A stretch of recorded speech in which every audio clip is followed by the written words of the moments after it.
نحمدہ و نصلی و نسلم علی رسول کریم۔ السلام علیکم ورحمۃ اللہ تعالیٰ وبرکاتہ۔ سب سے پہلے تو میں آل انڈیا مولائی مشن کے جملہ بانیین، اراکین اور شرکاء حضرات کو صمیم قلب سے مبارکباد دیتا ہوں۔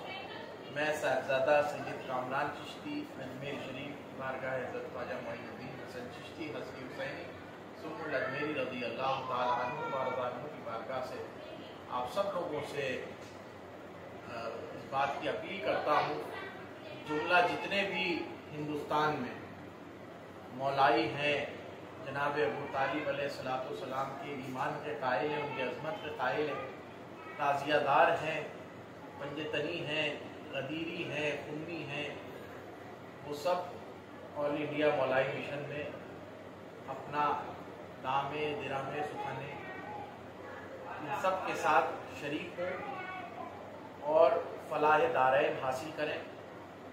جملہ مولائی حضرات کے لیے یہ ایک واحد پلیٹ فارم ہے کہ جس سے ہم پورے بر صغیر میں مولائیت کی اور پنجتن پاک کی، اہل بیت اطہار کی بات امت رسول صلی اللہ علیہ وسلم تک پہنچا سکتے ہیں۔ میں پھر سے آپ سے اپیل کرتا ہوں، آل انڈیا مولائی مشن سے جملہ مولائی جڑیں، اس کا تعاون کریں، اور جتنے بھی مولائی علماء ہیں ان کے لیے بھی ایک یہ منصب جلیل ہے، اس پر فائز ہو اور اپنے اپنے علم کی علمی خدمات اس آل انڈیا مولائی مشن کے ماتحت انجام دے۔ وما علینا الا البلاغ، الحمد للہ رب العالمین۔ السلام علیکم ورحمۃ اللہ۔